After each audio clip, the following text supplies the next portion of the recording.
In a quiet workshop, Rusty the robot stared at a blank wall. "I wish I could paint," he sighed, "but my hands are too clunky."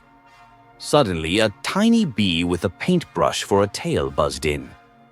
"Need help?" she asked. Who are you?" Rusty blinked. "I'm Beely, the Painterbee. I make colors where there's none." She zipped him around, splashing blues and yellows across the wall. "Wow," Rusty gasped. "Teach me." "Sure," Beely grinned, guiding his metal fingers. Slowly, Rusty dipped into paint and made his first stroke, then another, and another. Together, they painted swirling galaxies, dancing stars, and shining suns. "It's beautiful," Rusty whispered. Beely smiled. "Sometimes it just takes a friend to show you how bright you can be." Zeke never liked his backyard.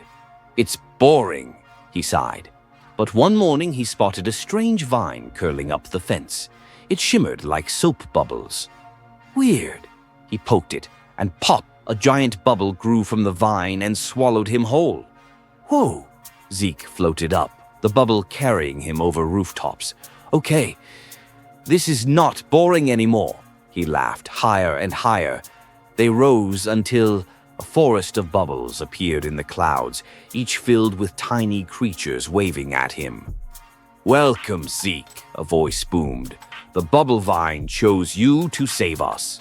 "Save you?" Zeke blinked, but before he could ask more, the bubble began to wobble. "Hold on, Dee," the voice cried. "The bubble storm is coming." And with a pop, Zeke's adventure was just beginning. Shelly the snail longed for speed. Every day she watched Skitter, the jetpack squirrel, zoom across the park. "Oh, to fly," she sighed. "Why so glum, Slowpoke?" Skitter grinned, zipping by. "I wish I could go fast," Shelly said. "Hop on," he said. "But I'm a snail." "Perfect." Skitter strapped her on, and whoosh, they soared over trees and puddles. "Whee!" Shelly cheered. Suddenly, jammed controls, spiraling down, Skitter panicked. Shelly stretched out, splat, and caught a lily pad, gliding them safely down. "Whoa, Bim," Skitter said. "You saved us." Shelly smiled. "Slow and Steady's got moves too." Glimmerlocks wasn't like other unicorns. Her mane sparkled with tiny stars. "One day I'll fly to space," she dreamed. And one night, as she gazed at the moon, a spaceship crash-landed in the meadow. Out tumbled 3 fluffy pandas in silver suits. "We're lost," the biggest panda sniffled. "Can you help us get home?" Glimmerlocks stamped her hooves. "Hop on." With a burst of magic, her horn glowed bright, and together they soared into the sky, weaving past comets and glowing moons. But then a shadow loomed. "A space dragon," gasped a panda. Glimmerlocks narrowed her eyes. "Hold tight." With a swish of her shining tail, she left a glitter trail so dazzling the dragon blinked in awe, giving them just enough time to zip away. "Thanks, Glimmerlocks," the pandas cheered as their home planet twinkled ahead. In a dusty thrift shop, Milo found a strange blue coat hanging in the corner. "Try it on," the shopkeeper winked. As soon as Milo slipped it over his shoulders, the coat purred and lifted him an inch off the ground. "Whoa, it hovers," Milo grinned. "Where would you like to wool?" the coat whispered. Milo thought hard. Somewhere no one's been before. With a flutter, the coat soared out the door, over streets, past clouds, higher and higher.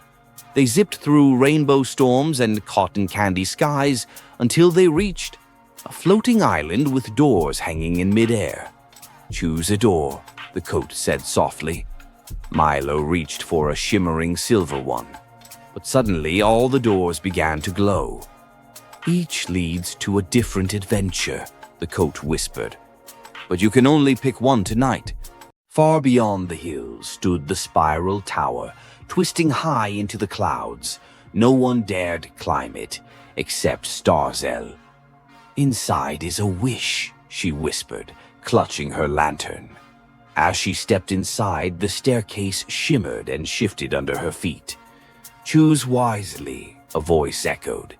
Every turn brought a door, one to treasure, one to adventure, one to answers. Starzel hesitated, then followed the faint sound of music. Up and up she climbed, until she reached a tiny window at the very top. There she found herself playing a song on a golden flute. "The wish was always inside you," the voice smiled aghast. Starzel laughed, feeling light as air.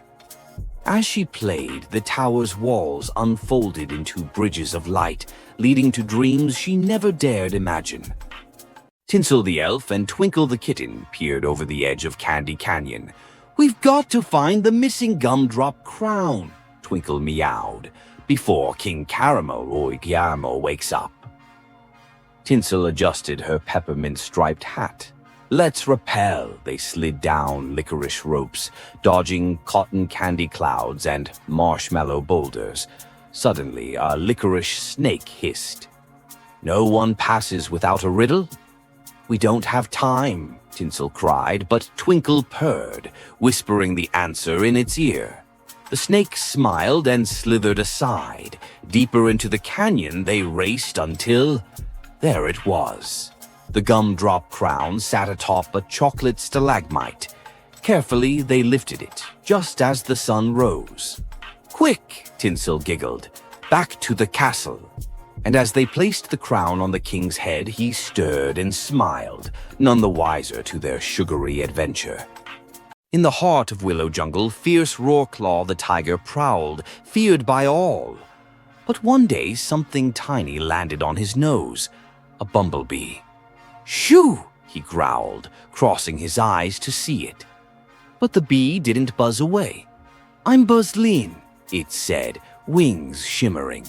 "And you, sir, need my help."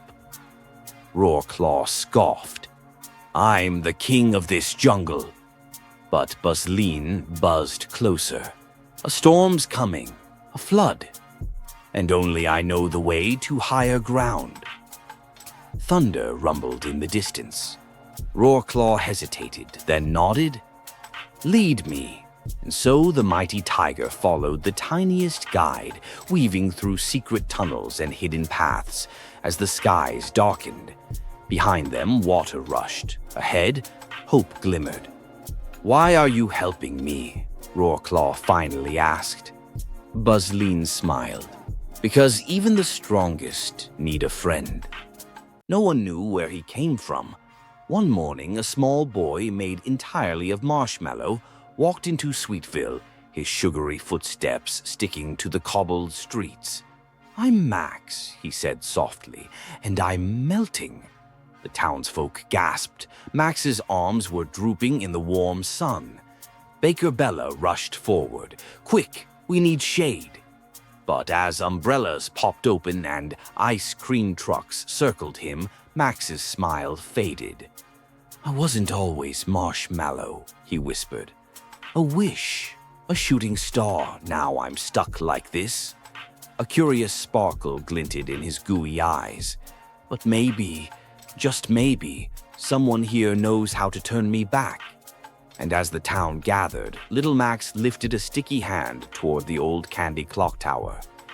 "We've got until midnight before I melt completely." High above the mountains lived a shy cloud named Puff. He watched big clouds make thunder and lightning. "I could never do that," he sighed. One day the sun said, "Puff, the garden below needs rain. Can you help?" "Me, I'm too small," Puff said nervously. "Please," the sun smiled. Puff floated down, took a deep breath, and let out a soft drizzle. Flowers perked up. Trees smiled. "More, Puff," said the sun. He rained just enough to refresh the garden. Back home, the big clouds cheered. "Look who made rain today." And Puff felt big for the very first time.